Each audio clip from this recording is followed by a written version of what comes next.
बिस्मिल्लाहिर्रहमानिर्रहीम। अस्सलाम वालेकुम नाज़रीन। पाकिस्तान तहरीक-ए-इंसाफ और हुकूमत के दरमियान जहाँ मुज़ाकरात की एक सर्कस चल रही है, थोड़ी उसके ऊपर बात करेंगे। इसके अलावा खानपुर डैम में जो तफरीही सरगर्मियों के लिए जाया करते थे लोग, उनके लिए एक बुरी खबर है, उससे भी आपको आगाह करेंगे। साथ ही साथ PTI के कुछ वर्कर्स जिनकी पेशियाँ हुई हैं डिस्ट्रिक्ट कोर्ट में, कुछ उस हवाले से भी आगाह करेंगे। तो मेरा ख्याल है स्टार्ट करते हैं। पहले अली शेर साहब हमारे साथ मौजूद हैं, जो ब्यूरो चीफ हैं बोल TV इस्लामाबाद के, और पार्लियामेंट कवर करते हैं, पार्लियामानी रिपोर्टर एसोसिएशन के बड़े सरकर्दा रहनुमा भी हैं। पार्लियामेंट की बड़ी अंदर की खबरें इनके पास होती हैं। अली शेर साहब, आज जो मुज़ाकरात के नाम पे मेरे हिसाब से एक ड्रामा सही हुआ है, इसको मुज़ाकरात तो नहीं कह सकते, ये क्या था?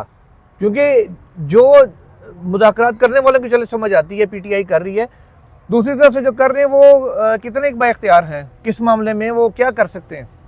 देखें, अगर तो वो है PTI के साथ खेलना, उनको एंगेज करना, उनके मुंह से कहलवाना, और कल की प्रेस रिलीज जो जारी हुई जिसमें ये कहा गया कि बैरिस्टर गौहर साहब ने स्पीकर साहब से दरख्वास्त की थी, उस दरख्वास्त के नतीजे में जो है वो हुकूमत को कहा गया और हुकूमत ने उसके ऊपर जो है वो कमेटी बनाई। तो वो कमेटी तो बनी, तो इससे कम से कम जो सरकारी एलामिया था कल वाला, उससे बैरिस्टर गौहर ने इनकार नहीं किया, जबकि इससे पहले PTI ये कह रही थी कि जी मुज़ाकरात जो है वो होने चाहिए और जिसको मुज़ाकरात करने हैं वो हमारे पास आ जाए, वो आ जाए। बैरिस्टर गौहर साहब भी यही बात कर रहे थे। तो इस लिहाज से तो बहरहाल उस आगाज से तो ये लगा कि इस वक्त तक हुकूमत ये बात तो मनवा चुकी है, ऑन रिकॉर्ड कम से कम ला चुकी है कि मुज़ाकरात PTI करना चाहती है। इस लिहाज से मेरे ख्याल में तो उसकी संजीदगी के अगले परत तो इसके बाद ही फिर खुलेंगे। अच्छा जी, अज़ान ख़त्म होगी। अच्छा, तो अली शेर साहब, यानी कि अभी तक फिर जो गेन किया है इसमें से, वो तो गवर्नमेंट ने किया है कि वो इस बात पे इस्टेब्लिश कर चुके हैं ये कि PTI मुज़ाकरात चाह रही थी, हम तो नहीं चाह रहे थे, तो हमने इनके कहने के ऊपर चले कमेटी बना दी स्पीकर ने। तो PTI ने अभी तक तो इस मामले में थोड़ा सा कह लें कि बैकफुट पे ही है। देखिए, PTI पहले भी तो असूली तौर पे बैकफुट पे ही है ना, जिस तरह से जो कुछ उसके साथ हो चुका है, या उसकी वजह से हुआ है, या उसके साथ किसी ने किया है, जिसका भी किया धरा है, वो बात अपनी जगह। लेकिन ये तो हकीकत है कि मुज़ाकरात बहरहाल ज़रूरत तो PTI की है, मुल्क की ज़रूरत तो है ही है, इससे भी कोई इनकार नहीं है। लेकिन PTI की ज़रूरत अगर पॉलिटिकल टर्म्स में देखेंगे तो वो शायद हुकूमत से ज़्यादा जो है वो इसकी ज़रूरत है PTI की। अली शेर साहब, कुछ अर्सा पहले तक की बात है, क्या इरफान सदीकी, क्या दूसरे तीसरे ये बैठ के दावत दे रहे थे कि हाँ यार बैठ के बात कर लें, बैठ के बात कर लें। उस वक्त अगर ये करते तो इनका बाबा ऊपर ना होता असल में, या फिर अभी खुद इनिशिएट ना करते ना? नहीं, उसमें PTI का यही प्रॉब्लम है कि वो बहुत से जो दुरुस्त फैसले हैं वो गलत टाइम पे करते हैं। और यही वजह है कि जब उस वक्त में मुज़ाकरात किए जाते तो उस वक्त वो एक ठीक तरीकाकार होता। और मैं नहीं समझता कि जिस तरह की सिचुएशन है, असल में यार बात का मिस कैलकुलेशन भी हो जाती है। अब ये तो किसी PTI वाले ने नहीं सोचा था ना उस लिहाज से कि यार ये, हालांकि उन्हें सोचना चाहिए था। जो कुछ उनके साथ हो रहा था, खवातीन के साथ, बच्चों के साथ, 14-14, 12-12 साल के बच्चे जिस तरह से सारी वेव में गए, तो उस सारी सिचुएशन में उन्हें ये तवक्को रखनी चाहिए थी कि हमारे साथ जो है वो एंड तक जो है वो स्टेट फायर और इस तरह की सिचुएशन में क्या हो सकता है। इस बात पे मेरे ख्याल में शायद ये ओवर कॉन्फिडेंट थे कि शायद इस हद तक जो है वो चीज़ें ना जाए। तो जब उस तक चली गई हैं तो उसके नतीजे में तो फिर ज़ाहिर है वो डाउन प्ले हुए हैं ना चीज़ों में, तो इस वजह से फिर जाना ही पड़ा उसके। अच्छा अली शेर साहब, अब दो को अगली नशिस्त तो नहीं है, इसी से जुड़ी एक और भी चीज़ है। इमरान खान साहब के और बुशरा बीबी के खिलाफ 190 मिलियन पाउंड करप्शन केस, जो अलकादी ट्रस्ट केस है बेसिकली, उसका फैसला महफूज हुआ, ठीक है। और फिर कहा गया कि जी ये मंडे को सुनाया जाएगा, लास्ट वीक की बात है। अच्छा, जब ये बात आई कि जी मंडे को सुनाया जाएगा, तो अदालती ज़रिए से, क्योंकि हमारा काम ही सारा अदालतों का है, तो खबर आई कि यार वैसे किसी से रब्ता किया कि भाजी क्या करना है, उन्होंने कहा जी फ़िलहाल तो कुछ भी नहीं करना। मैं कहा कुछ भी नहीं चाहिए, कि दो मतलब होते हैं कि सज़ा नहीं देनी या फैसला नहीं देना। उसने कहा जी फ़िलहाल तो फैसला नहीं देना। तो अच्छा, सुने हाँ। एक तरफ ये बात थी जो हमें वैसे बताया था कि जी मंडे को शायद फैसला ना आए। अब हम कोर्ट रिपोर्टरों की मुसीबत ये ना कि बाकी लोग तो बड़े दावे कर देते हैं सामने आके कि जी मैंने ये फलाने दिन पहले कह दिया था। हम ऐसी कोई बात करें, हमें उस वर्ष के अगले दिन बुला के कहता है कोई यार शर्म कर तुसी कोर्ट रिपोर्टर तुसी तो या कर लिया करो, दूसरा जो मर्जी चवला मारन। तो हम इस वजह से अक्सर बात करने से रह जाते हैं।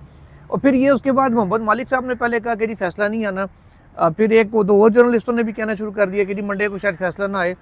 फिर राना सनाउल्लाह साहब ने कहा कि PTI अगर मुज़ाकरात शुरू करती है तो फिर फैसला नहीं आएगा। अब मुझे बात बताएं, फैसला तो जज ने करना था। आज वो कह रहे थे मैं शेड्यूल देखता हूँ, वो छुट्टियाँ भी आ गई, वो ये भी आ गया, वो भी आ गया। अगर राना सनाउल्लाह की बात है कि अगर मुज़ाकरात शुरू हो जाए तो फैसला लेट हो जाएगा, तो क्या जज ने मुज़ाकरात दे के फैसला करना है? तो फिर आइन कहाँ गया, वो कानून कहाँ गया, वो नैब कहाँ गई, वो करप्शन कहाँ गई, वो सारी चीज़ें कहाँ गई? वैसे जुल्फिकार, नहीं, सवाल का जवाब तो मेरे से ज़्यादा आप बेहतर जानते हैं। मतलब आप अदलिया को जो है वो डील करते हैं, उज़्मा को भी आप डील करते हैं, अच्छी नज़र है आपकी आलिया पे भी, यानी जो अदालतें हाँ, आलिया पूरा नाम लेना है, हमें करना पड़वा देना। नहीं वो अदालत, वो यार असल में मेरा गला खराब है और मेरी वैसे ना, यकीन करें आपके साथ वैसे मैं मुश्किल किसी के साथ उज़्मा और आलिया को नहीं जानता अदालतों के अलावा। यार वो मैंने स्टार्ट किया है ना उसके साथ। अच्छा। अदालतें उज़्मा, अदालतें आलिया, आप क्लियर है? आप क्लियर है? शुक्र अल्लाह, अल्हम्दुलिल्लाह। वरना मेरे पे तो इन्हें अदालत आ जानी थी, राना सनाउल्लाह पे नहीं आनी। ओ, उन पे नहीं आनी कि जो ये कह रहे हैं कि जज का काम मैं करूंगा, हाँ तो जी। ये फैसला नहीं आएगा। बिल्कुल, मोहम्मद मालिक पे भी नहीं आनी, उन पे भी नहीं आनी। वो भी नहीं है, वो भी उस पे आ जाएगा। उन्होंने तो कहा, मैंने पूछा तो मुझे कहा कि नहीं हफ्ता डेढ़ आ जाएगा। नहीं, तो मैं यही कह रहा हूँ ना, तो इसका मतलब ये हुआ कि नंबर 1 तो इस स्टेप से ये पता चला कि पाकिस्तान में अदालतें कितनी आज़ाद हैं, उनके फैसले कौन कब किस तरह से करता है, अदलिया जो है वो यहाँ पे किस नाम की हद तक अदलिया है, इसको ही साथ मिला के पीछे जाके फैसल वापडा वाला पढ़ रहे हैं। वो प्रेस कॉन्फ्रेंस मैंने अटेंड की थी, जिसमें उन्होंने ये कहा था कि अच्छा जी, अगर वो आ भी गए तो फिर केस अदलिया में चला जाएगा, फिर अदलिया से भी तो फैसला आ सकता है। और फिर आपको याद है ना, आमिर फारूक साहब का फैसला आ गया था। तो बेसिकली मेरे ख्याल में तो ये जस्टिस राना सनाउल्लाह साहब, जस्टिस फैसल वापडा साहब, चलो नीम जस्टिस मोहम्मद मालिक साहब, वो इस तरह के जो लोग हैं, तो वो उन्हीं को जब ये दिया हुआ है, तो वो जो जब दुनिया दिखाती है ना हमारी कुर्सियों के ऊपर जो है वो एक ही ताकत बैठी हुई, तो उस वक्त हमें बड़ी तकलीफ होती है। लेकिन हम इतना भी ये एहतियात नहीं, बल्कि पता नहीं हम यहाँ कोई नहीं हमें, कि हम बिल्कुल उसको खुल के ये कह देते हैं कि अगर कोई थोड़ा बहुत जिन्होंने कहते हैं ना ओला शोला रह भी गया है ना, तो दुनिया को भी पता हो कि इनकी हकीकत और असलियत तो यही है। अच्छा, मुझे एक बात बताएं, नैब हुकूमत के मतहत तो नहीं है, ठीक है, अदालत में केस किया है नैब ने, अब वो जब तक नैब वापस ना ले तो केस वापस नहीं हो सकता, या अदालत खारिज ना करे, दो ही ऑप्शन है ना। या नैब ये सदा कर दे कि भाई जी सदा ना दो, केस गलत है, हमने दोबारा तफ्तीश किया, सारे सबूत गलत हैं, तो अब यहीं से केस वापस कर दें, ये भी हो सकता। अब नैब तो गवर्नमेंट के मतहत ही नहीं है। अगर इनके मुज़ाकरात कामयाब हो जाते हैं, 2 जनवरी को अगले हैं, 6 को फैसला आना है, मुज़ाकरात कामयाब हो गए, नैब तो गवर्नमेंट के मतहत आई नहीं, फिर नैब इनकी बात कैसे मानेगा, केस वापस लेगा? या जज भी इनके मतहत नहीं है, वो कैसे इनकी बात मानेगा? आप, मुझे अच्छी तरह से याद है कि मैंने आपकी स्पेशल ड्यूटी लगाई थी वो नवाज शरीफ वाले केस पे इस्लामाबाद हाई कोर्ट में, हालांकि आप सुप्रीम कोर्ट करते हैं जी, लेकिन आपकी स्पेशल ड्यूटी मैंने लगाई थी और आपको कहा था कि इस बात पे खास नजर रखनी है कि नैब के जो लोग होंगे उनकी बॉडी लैंग्वेज और वो सब कुछ, कि वो क्या क्या करते हैं, वो कड़ियां कैसे चलाते हैं, आगे सिस्टम कैसे, नजर तो सबको आ रहा था। तो आपको याद है ना, आपने मुझे बताया था कि उनके आने से पहले ही वो अदालत में बैठे हुए थे, जज भी जो है वो बज़ाहिर भोले बन के पूछ रहे थे कि अच्छा आप आए हुए हैं, बैठे हुए हैं, सब कुछ कर रहे हैं। जी। तो भाईजान उस वक्त नैब जो थी वो हुकूमत के मातहत थी, जब उन्होंने उस वक्त नवाज शरीफ का वो सारा कुछ करना वापस लेने थे कि हमें कोई इतराज ही नहीं है, ये सब कुछ कर दो, ये कर दो, वो कर दो, तो वो मिनटों सेकंडों में हो गया था। तो अगर अब भी होना हुआ तो अब भी हो जाएगा।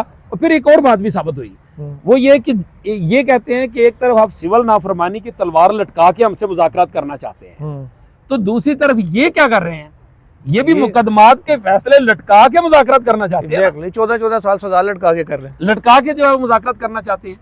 तो ये हिसाब की जंग है और दोनों तरफ से उस हिसाब की जंग को खेला जा रहा है, लड़ा जा रहा है। अब आगे देखते हैं कि क्या होता है। लेकिन मुझे पता नहीं क्यों, मेरी पर आप माने ना माने, मुझे बहुत सी बातों से इरफान सिद्दीकी साहब से इख्तलाफ है, हम पार्लियामेंट में भी उनसे पूछते भी हैं, करते भी हैं, लेकिन यार अभी तक के जो चुनाव है ना, अरकान का जो चुनाव है वो कमज़ोर नहीं है, गैर संजीदा लोग नहीं हैं। ये जितने हैं, मिसाल देता हूँ आपको, हम जो है हमारे बहुत से लोग होते हैं ना, कोई माइंड ना कर जाए यार, मुझे डर लगता है अपनी बरादरी से। बात वो हम मरासीपना भी करते हैं ना, साफिल के नाम पे मरासी भी बनते हैं, मुख्तलिफ पार्टियों के, हुकूमतों के भी, पार्टियों के, ऐसे ही है। तो हम ऐसे सवाल करते हैं कि जो हम कम से कम कौम और मुल्क को नहीं देख रहे होते, हम अपने ज़ाहिर हमें सवाल ऐसे मिल गया जैसे हमारे पास गन है जिसको मर्जी मार दो। यार ये कोई तुक नहीं बनता, कम से कम मुल्क का भी ख्याल करना चाहिए। जिस तरह से जो हालात चल रहे हैं, भुगत तो आम आदमी रहा है ना, इनकी लड़ाई की मईशत की तबाही है, तो उसको भुगत कौन रहा है? आम आदमी। यार हमें थोड़ा सा देखना चाहिए। स्टॉक मार्केट ऊपर जा रही है, 3500 पॉइंट आज चढ़ गई, मईशत को रो रहे हैं। वो बात नीचे भी तो गिरी है उसी तरह से। नहीं, आज फिर चढ़ गई। चलो अल्लाह करे हमारे सवालों से नहीं गिरती। अच्छा, अकेली स्टॉक मार्केट ही चढ़ रही है, बाकी अर्चा बैठ रही है। और वो जब धड़ाम से अल्लाह ना करे गिरे, अल्लाह ना करे, ये पिछले दिनों में ब्लडबाथ शुरू हुआ था कि नहीं? अगर वो ऊपर ही रहेगी वापस 8-9 हजार पॉइंट्स नीचे आई थी ना 2-4-5 दिन पहले तक। जी जी। और मेयर बुखारी ने उसकी सुर्खी लगाई थी कि स्टॉक एक्सचेंज में ब्लड बाथ जारी, तो वो भी तो हुआ था ना। तो ये चीजें होती हैं, लेकिन मैं थोड़ा सा उससे डी ट्रैक हो गया। जुल्करनैन देखें, मसलन आज सवाल हुआ कि जी पीटीआई वाले तो बड़े बेतबारे हैं, फलाने हैं, टमकाने हैं, उनकी जमानत कौन देगा, उनका जामन कौन होगा, राना सनाउल्लाह से सवाल कर रहे हैं। अब देखें, कुछ भी कहे ना, मैं नेक नीति देखें हुकूमत की इस वजह से कह रहा हूँ और पीटीआई की भी, कि उन्होंने बड़ी हद तक जो इस तरह की आने वाली गेंदें थी ना, उनको अवॉइड किया है। और राना सनाउल्लाह ने कहा कि इसमें जमानत वाली कौन सी बात है, कौन हमारी जमानत देगा, किसी की सियासी जमातों की कौन सी जमानत होती है। हम दो फ्रीक बैठ रहे हैं, बातचीत कर रहे हैं, बातचीत में हम बेहतरी की तरफ जाएंगे, एक अच्छी बातचीत का आगाज हुआ है, आगे चल के अच्छी होगी, ये होगा। लेकिन वो जो फेंकी गई थी ना जामन के चक्कर में, वो उल्टा जो है वो उन्हीं के मुंह पे पड़ी, जो हम लोग करते हैं गैर जिम्मेदारी का एक मुजाहरा। ये हमें कम से कम ख्याल करना चाहिए। देखिए, ये हम फरिश्ते तो आसमान से नहीं उतरने, इसी पार्लिमान, इसी सियासत, यही लोग हैं ना। आज भी तो पीटीआई जो उनके साथ नहीं बैठती थी, बैठी है ना। तो ये इन्हीं लोगों ने बैठना है, और हमें इसमें बतौर मीडिया के इदारे के हमें कोई जिम्मेदाराना रोल प्ले करना चाहिए। और मैं समझता हूँ कि मुझे तो अभी भी होप है कि दोनों तरफ में लोग संजीदा हैं, बशर्ते कि ये संजीदा लोगों के साथ कोई हाथ ना हो जाए, इधर उधर बैठ के कोई और कंट्रोल कर रहा हो चीज़ों को, और वो खेल रहा हो कि इनको और रगड़ लो और खेल लो। इस तरह की सिचुएशन, या बाजू मरोड़ के फैसले को आके चीज़ें में वो करना चाहता हो, पीटीआई को मजीद जलीलो ख्वार पब्लिक की नज़र में भी करना चाहता हो कि जी ये उसमें चले जाएं, कि ये ज़मीन के नीचे लग जाए कि अच्छा इतने बड़े सूलों वाले तो वहाँ नहीं गए थे सौदे करने के लिए। तो मैं आपको बताऊं, मैंने इसको सर्कस क्यों कहा था कि मैं अभी भी अपनी खबर पे कायम हूं, असली वाले मुज़ाकरात ये वाले नहीं है। अच्छा, जिस पे अंसार अब्बासी साहब ने बड़े अरसे बाद स्टोरी दी कि जी असली मामलात उधर कहीं चल रहे हैं, तो फैसले वो मोहसिन नकवी साहब वो मामला डील कर रहे हैं।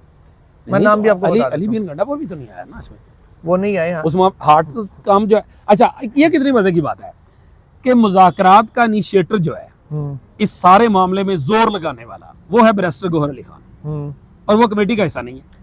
वो सिर्फ कमेटी का हिस्सा नहीं थे। आज आपको पता है वो जो पीटीआई ने 26 नवंबर वाला इस्तगासा दायर किया था, आज वो वहाँ भी पेश नहीं हुए बतौर दरखास्त गुजार। वो पेश नहीं हुए, अदालत ने उनकी अदम पेशी पे अब ये मेरा ख्याल 16 जनवरी तक गलिबन समाअत मुलतवी। तो ये दोनों तरफ में स्टे ऑर्डर हुआ है ना, पता नहीं, उधर फैसलों का स्टे ऑर्डर हुआ है, इधर ये वाला स्टे ऑर्डर इनका स्टे ऑर्डर हुआ है। अब ये स्टे ऑर्डर देने वाली अदालतें हमें समझ नजर नहीं आ रही कौन सी वाली है। अच्छा नजरीन, इसके साथ ही मुज़ाकरात कहानी तो चलती है। फैसला वाटा से पूछ लें, राना सनाउल्लाह से पूछ लेंगे। हाँ, वो हसन यूब से भी पूछ सकते हैं, हमारे भाई है, वो भी बता सकते हैं। बाखबर आदमी है, बाखबर आदमी है। मरीफ फारूक भी हैं, काफ़ी सारे लोग, अब तो बताने वाले ज़्यादा हो गए हैं। अच्छा नाज़रीन, दूसरी बुरी खबर एक ये है उन हम लोगों के लिए, हम जैसों के लिए जो अक्सर जाते होते हैं गाहे बगाहे खानपुर डैम। अली शेर साहब, ये हाल आ गया है कि सरकारी इदारा वापडा एक ताकतवर इदारा है, चाहे तो एक बटन मान किया पूरे मुल्क को अंधेरे में डुबो दिया। उसने सुप्रीम कोर्ट में दरखास्त दायर की अंडर आर्टिकल 184(3) जो सो मोटो ज्यूरिस्डिक्शन है। बोले अब सुप्रीम कोर्ट सो मोटो नहीं ले सकती, लेकिन दरखास्त ये दायर की गई है कि जी रावल वो जो खानपुर डैम है उसके अतराफ जो एक्टिविटी हो रही है, उसके अंदर मोटर बोटिंग हो रही है, उसको रुकवाया जाए। अच्छा, जेट्स की जो हम करते हैं जाके वो बाइक चलाते हैं पानी के अंदर, वो रोका जाए। साथ उन्होंने कहा कि वहाँ पे जो रिजॉर्ट बने हुए हैं इनको भी इलीगल करार दे के ख़त्म किया जाए, जो फार्म हाउसेस बने हैं ये भी इलीगल हैं, और हाउसिंग सोसाइटियाँ भी वहाँ से ख़त्म की जाएँ। और जो जितनी रिक्रिएशनल एक्टिविटीज़ हैं, और केपी गवर्नमेंट ने जो लीज़ पे ज़मीन दी है लोगों को, और जो वहाँ से पार्किंग बना के रेवेन्यू कलेक्ट हो रहा है, उन्होंने कहा जी सारा कुछ आप इलीगल करार दे के सारी एक्टिविटी रुकवा दें आप। वो कहते हैं जी वापडा वाले कह रहे हैं ज़मीन हमारी है और हमारे 200 फुट के अतराफ में ये कुछ नहीं कर सकते, और ये खुद केपी की अपने कवानीन की खिलाफ वर्जी हो रही है। तो यार अब गवर्नमेंट टू गवर्नमेंट तो मामला चलते हैं ना, तो ये गवर्नमेंट टू गवर्नमेंट मामला क्यों नहीं डील किया उन्होंने। वो आगे कि जी TMA के सारे अहकामात कलअदम करार दें, उसके जो है डिप्टी कमिश्नर के अहकामात और लीजें कलअदम करार दें। सुप्रीम कोर्ट डायरेक्ट ये मामला को देख सकती है। वैसे 184(3) अब तो ही बेंच है, कैसे देख रहे हैं आप? मतलब पब्लिक को किसे पहुंचा स्कूल नहीं अंडर ने पहले पानी, साफ पानी के नाम के ऊपर ये आपके लेक व्यू पार्क में सारी बोटिंग बंद करवाई गई। अब एक एक्टिविटी के लिए हमें यहाँ से कोई 1.5 घंटे ड्राइव करके जाना पड़ता था, उधर भी खत्म हो जानी है। कराची में वैसे ही कुछ नहीं, वहाँ गंदगी इतनी है, वो आप 2 पैसे लेके आप मोबाइल लेके अच्छा बाहर नहीं जा सकते। जुल्करनैन एक बात ये है कि बोया साहब ने फजाइल दे दे। नहीं, एक तो बात यह है कि आपने कहा कि जी सुप्रीम कोर्ट इस पे ये कर सकती है, तो सुप्रीम कोर्ट क्यों नहीं कर सकती? वो आइन की तशरीह कर सकती है, हाँ ठीक है, वो सब कुछ कर सकती है जिसका उसे करने का कहा जाए। ठीक है, तो वो ये क्यों नहीं कर सकती? और फिर वैसे भी अगर जनरेटर वाली कश्तियां हों, ये रावल डैम का तो हमारे सामने है ना, अब जनरेटर वाली कश्तियां जिस तरह पोल्यूशन फैलाती हैं, और ये हकीकत है कि इन कश्तियों वालों को मौका दिया गया था कि आप चप्पू वाली कश्तियां चलाएं, उससे माहौलियाती आलूदगी में प्रॉब्लम नहीं आएगा, आप बोट वाली ना चलाएं। एक नहीं, हम कितने सालों से ये देख रहे हैं कि 4 दिन चप्पू वाली चलती है, फिर वही बोटिंग, और वो चलवाता कौन है? पुलिस वहां से पैसे लेके, एरिया जो दे रहा है वो चल रहा है। नहीं, वहां भी तो ऐसी है ना सर, वहाँ तो बाकायदा गवर्नमेंट ने लीज दी हुई है ना, ठेका दिया हुआ है। अब मुझे एक बात बताएं, बरतानिया जो हजरात गए हैं, जो वहाँ से देख रहे हैं, लंदन में दरिया है टेम्स, ठीक है, वहाँ पे चप्पू है ही नहीं सर, वहाँ चलती ये वाली बोट है। देखिए वहाँ पोल्यूशन नहीं होता यार। देखें, चीजों का सारे मसाइल हमारे पास ही हैं। चीजों का सोल्यूशन निकालना हो ना, तो अगर बैटरी वाली बसें चल सकती हैं, बैटरी वाली कारें चल सकती है, तो बैटरी वाली बोट्स क्यों नहीं चल सकती? मतलब धुएं से बचना है ना, हाँ, लोगों की तफरीह भी रह जाए और पोल्यूशन से भी बचा जा सके। लेकिन इसके लिए जरूरी है ना कि रियासत हो सगी माँ के जैसी, सुतीली माँ जैसी, सुतीली माँ जैसी ना हो, सुतीली फिर माँ ही हो जैसी सकता ना। और यस, फिर हो सकता है। और नाज़रीन, इसके अलावा जो 26 नवंबर के वर्कर से अफजल मुजुक्का साहब की अदालत में उनके हवाले से 20 अफराद की समाअत हुई, और प्रोसिक्यूटर साहब ने बड़ा जोर लगाया कि ज़मानतें कैंसिल हो जाएं, लेकिन वो उनको खैर को खातिर खा कामयाबी नहीं मिल सकी। अली शेर साहब, आपका बहुत शुक्रिया। नाज़रीन, डिस्कशन ज़रा लंबी होती जा रही है, कहानी मुज़ाकरात की एक और भी है, वो अगले व्लॉग में आपको सुनाएंगे, वो इससे ज़्यादा इंटरेस्टिंग है। टिल देन, अल्लाह हाफिज़।